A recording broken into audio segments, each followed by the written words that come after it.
First time ही जो है ना यहाँ पे विज़िट किया है।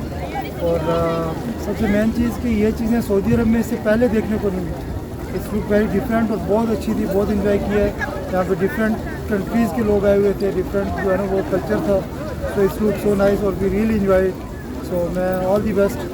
आज हम यहाँ मैन बलोड में आए हैं और आज जो यहाँ का स्पेशल डे था, लोगों ने डिफरेंट कस्ट्यूम पहने हुए थे, स्पेशली बैटमैन, सुपरमैन और मुख्तलिफ किस्म के।